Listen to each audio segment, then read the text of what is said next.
Je me souviens qu'il y a un an, j'étais dans cette arène après avoir perdu les championnats d'Europe en me demandant si je suis vraiment fait pour ce sport, si je vais vraiment réussir à atteindre mes objectifs, si je vais vraiment réussir à être champion du monde, être un des premiers Français champions du monde en ceinture noire. Et franchement, la saison dernière, c'était pas une saison facile parce que je venais de passer ceinture violette. Du coup, il y avait beaucoup de pression sur mes épaules parce que je venais de gagner les championnats du monde. Je commençais à me faire un petit nom à l'international. Du coup, j'avais la pression parce que je voulais confirmer. Mais en fait, Dieu merci, je suis croyant et par la foi, par les voies que Dieu m'a données, j'ai compris qu'en fait, peu importe que je gagne ou que je perde, c'est parce que Dieu il avait un plan magnifique pour moi. Et du coup, ça m'a beaucoup aidé à trouver ma paix, à vraiment essayer de me faire kiffer en compétition, à me dire qu'il n'y a pas que les médailles qui comptent. Et du coup, cette année, je me sens très très bien. Je suis revenu avec une victoire au World Pro il y a un mois.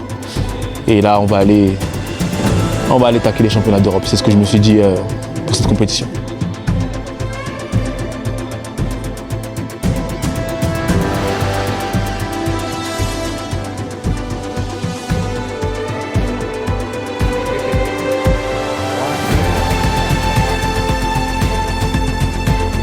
Freddy, c'est un professionnel dans un sport d'amateur. Il ne laisse rien aux détails. Tout est millimétré, tout est paramétré pour qu'il réussisse. Il a vraiment cette ambition de réussir et il se donne tous les moyens pour y arriver. Il est toujours à fond, très précis dans l'observation, dans l'analyse et puis aussi dans l'engagement. Et c'est ce qui fait sa réussite et c'est ce qui a fait sa réussite jusqu'à présent. Et je souhaite que ça dure encore et on va l'accompagner parce qu'il a encore une grosse marge de progression.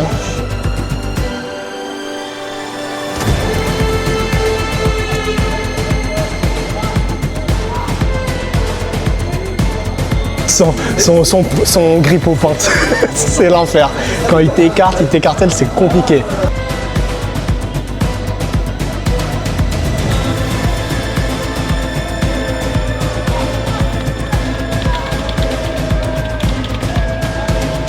Au-dessus sur ces passages, c'est une mine d'or. Quand je le regarde, je suis admiratif.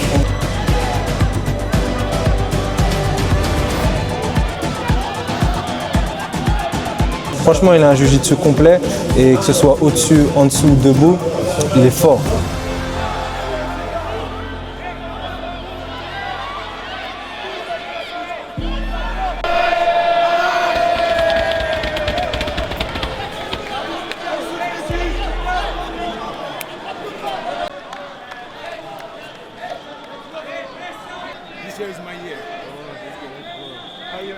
Je trouve qu'il a d'énormes qualités. Déjà, on peut parler des qualités physiques. Donc dès qu'il est arrivé, il a commencé à faire pas mal de prépa physique et on a vu tout de suite la progression. C'est fort, c'est athlétique, c'est dynamique. Donc ça, à chaque situation, il arrive à rebondir.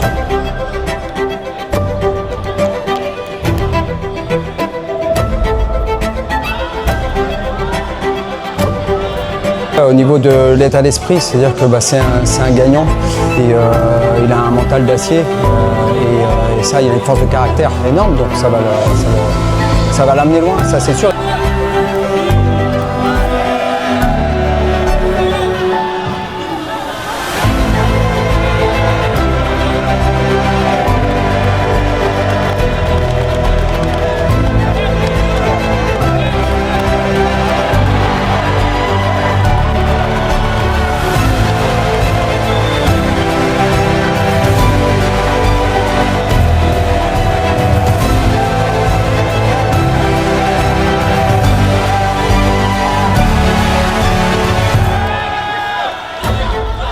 C'est spécial en fait, de prime abord, on a l'impression que ça va être beaucoup de force et tout, ça va être beaucoup du physique et tout, alors que non, pas du tout, c'est vraiment de la technique, que ce soit au-dessus ou en dessous.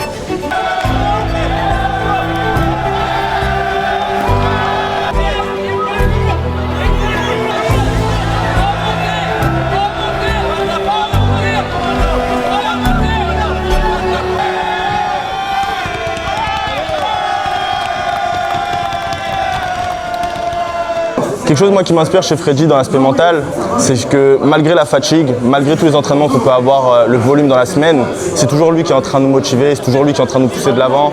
Moi, plusieurs fois, ça m'est arrivé après un sparring d'aller m'allonger dans un coin, tellement je suis dépité par le mauvais sparring, la fatigue ou tout plein d'autres aspects. Et lui est toujours en train de motiver ses coéquipiers.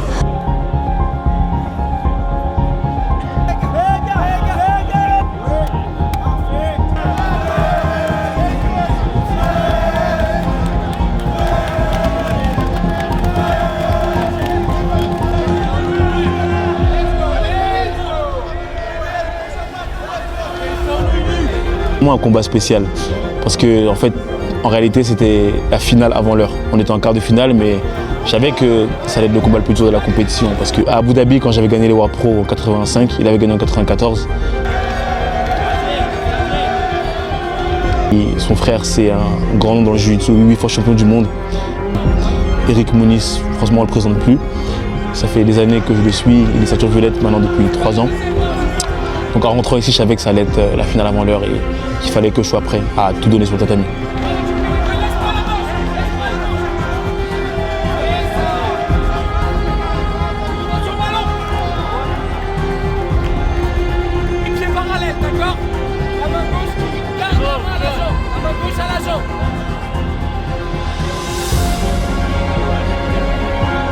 Le combat a été intense de ouf. Je faisais que de l'attaquer dès le début, j'ai commencé à l'attaquer. Il me contre-attaquait beaucoup aussi. Et ça commençait à être vraiment compliqué, surtout mentalement, parce que je réussissais à avoir des bons mouvements sur lui, je réussissais à lui mettre des mouvements spéciaux. Et il réussissait toujours à me contrer.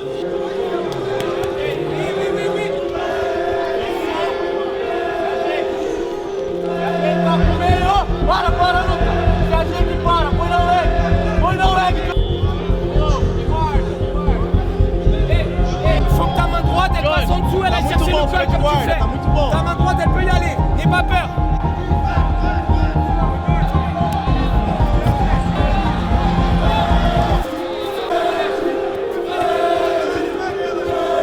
Et jusqu'à un moment où je réussis à prendre le dessus sur lui, boum, je score un bon passage de garde. Et je pense que je le stabilise, je sers de toutes mes forces, mais malheureusement il réussit à revenir. Du coup là, je suis devant d'un avantage. Il me contre-attaque, il rentre en squid guard. Quand il est rentré en squid guard, franchement, il restait 1 minute 30 de combat. Et on savait que j'étais devant, donc il fallait que je reste devant au score.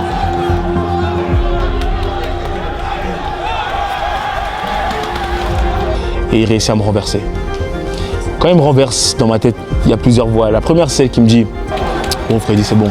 Bah, au moins, tu auras perdu contre un mec fort, au moins, tu auras perdu contre un gros nom. »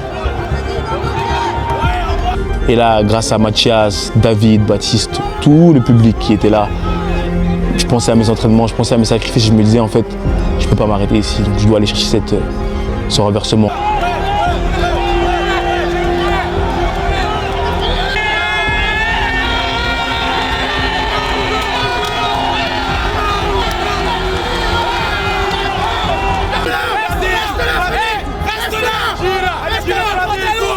Et là, il reste, je pense, 30 secondes. Et là, il commence à me renverser, il entame un renversement.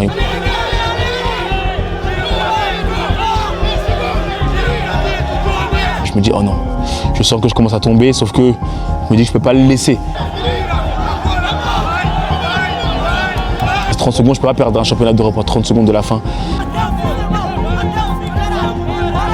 Et du coup, je donne tout ce que j'ai, je bataille.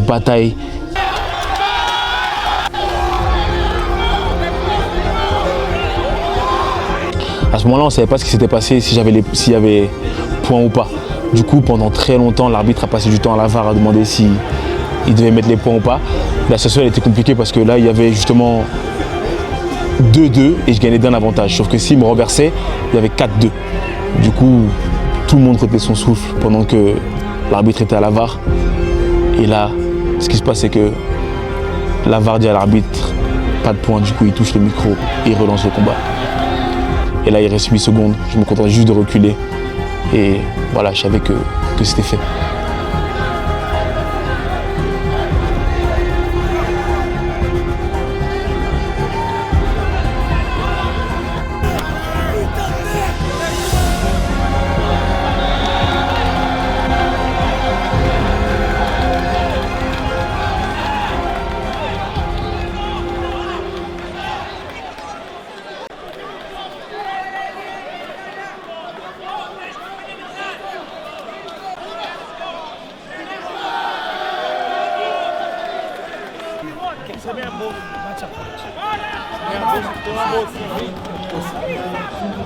S'entraîner avec Freddy au quotidien, ça permet de motiver.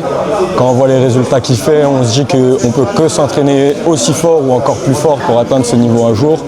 Donc ça, au-delà de l'aspect technique qu'il nous apporte, ça apporte une grosse motivation au sein du club. On le voit au VKG. Le niveau il fait qu'augmenter depuis qu'il est là, depuis qu'il donne des cours. Donc c'est motivant et on a vraiment un aspect technique, compétition au club et c'est ça qui fait la vraie différence, je trouve.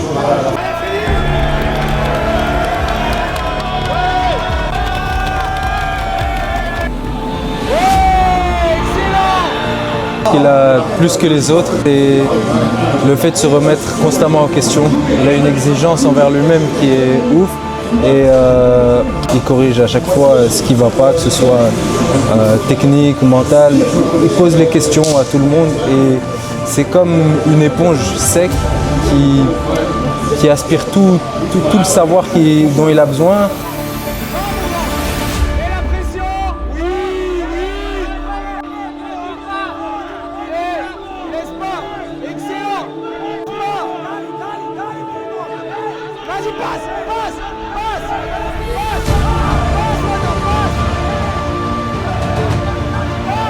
J'avoue que ma cheville elle a craqué plusieurs fois à ce moment-là. Si vous regardez bien la vidéo, vous voyez que mon talon il était bien sorti. Et il a tiré une fois, elle a craqué, et il a retiré une deuxième fois, elle a craqué encore. À ce moment-là, quand tu te fais éclater les ligaments comme ça, tu as deux solutions. Soit tu abandonnes et tu rentres chez toi avec la médaille de bronze, soit tu te dis, ah, mes ligaments ils sont déjà partis, donc je vais continuer comme ça. Je commençais à sentir qu'il était fatigué, surtout brisé mentalement, parce que la clé-cheville c'est sa meilleure technique, et quand ta meilleure technique ne passe pas, en fait tu n'as plus de solution. Du coup je me dis, ok, dès qu'il commence à me repousser, moi je vais sortir ma jambe. Allez, 2 minutes. Pression, reste en pression. Allez, c'est lui vive l'enfer, c'est lui vive l'enfer. Il y a un match nul.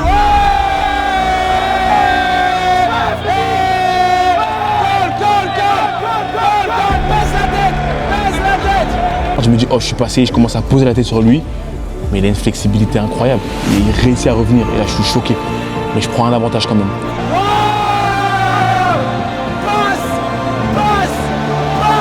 Reste là, Freddy, reste là.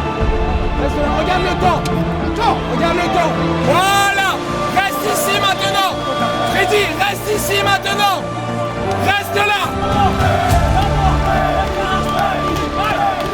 Et là je regarde le temps et je commence à sourire parce que je sais que c'est fait et que je suis en finale des championnats d'Europe.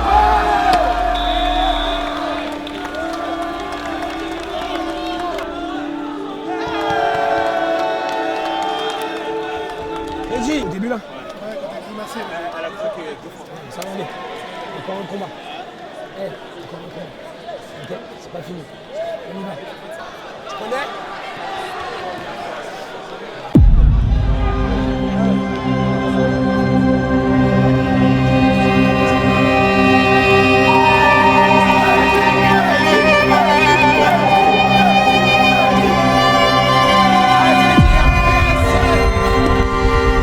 Moi, quand j'ai vu que Freddy était en finale, moi, je savais que c'était fini parce que la finale, c'est une chose qui joue souvent au cœur. Ça joue souvent au cœur et comme Freddy il dit souvent, you can't teach hard.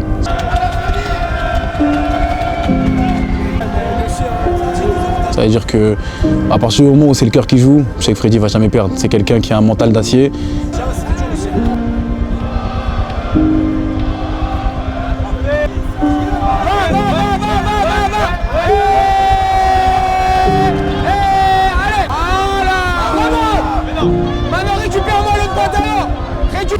Très tôt dans le combat en finale, je réussis à m'installer dans ma position favorite. Je rentre en single X et franchement ça m'a mis en confiance. J'étais très confiant dans cette finale. Je commençais à dérouler mon jiu-jitsu.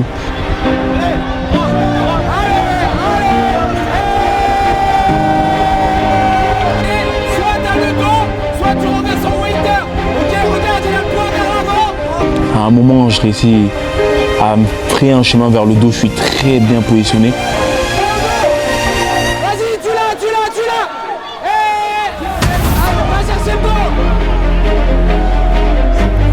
Je pense que je vais réussir à prendre le dos, je pense que je vais réussir à appuyer le combat sur ça, mais boum, il sort sa jambe.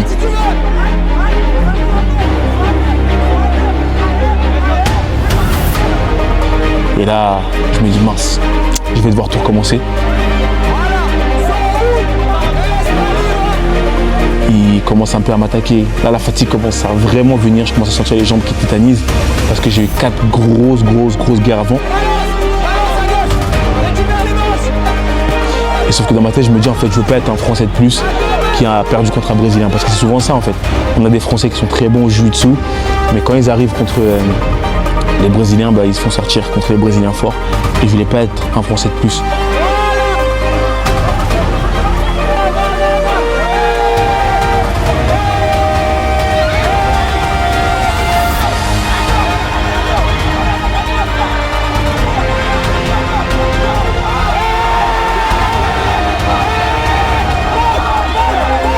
Au moment où je réussis à le mettre en single X, je me souviens, c'était incroyable. Tout le monde criait parce que les gens ils savent que c'est ma position. Le public était en feu et là quand je lève la tête, je vois Bilal, mon frérot Bilal, qui me fait ça, lève-toi, lève-toi. Boum, je me lève et je le soupe.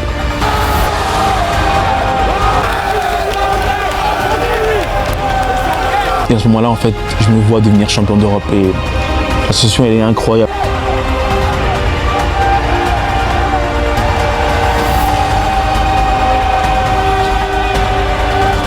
Parce qu'il y a tellement de sacrifices derrière, il y a tellement de moments de doute, tellement de moments où tu te dis en fait j'y arriverai jamais à le faire, tellement de moments où tu te dis est-ce que ça en vaut vraiment la peine, que quand tu gagnes t'es sur un nuage, c'est vraiment incroyable.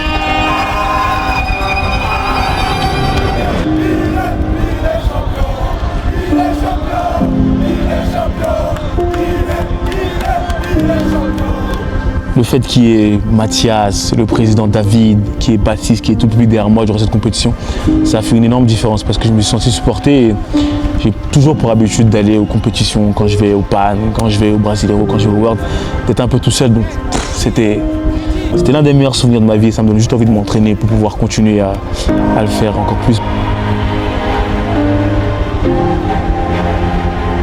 Il y avait tous ces soutiens, mais mon premier soutien, c'est Dieu. Je vous dis même pas le trou dans lequel il me sort quotidiennement.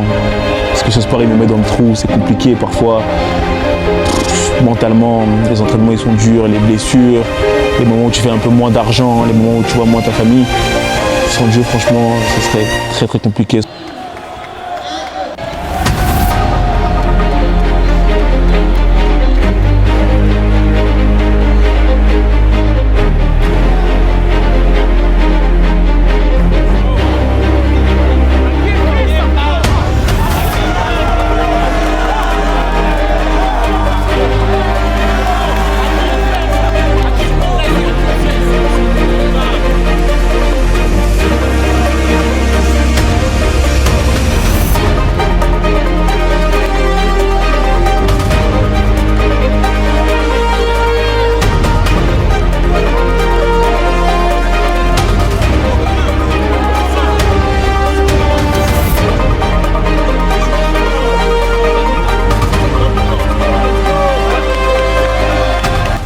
Franchement, merci à tous ceux qui me soutiennent, mes sponsors, Flytex, Kings, Nutrimea, Vibe Meal, mes coachs, Guillaume Piquet, Olivier Mako, partenaire d'entraînement du VKG, de la MK Team.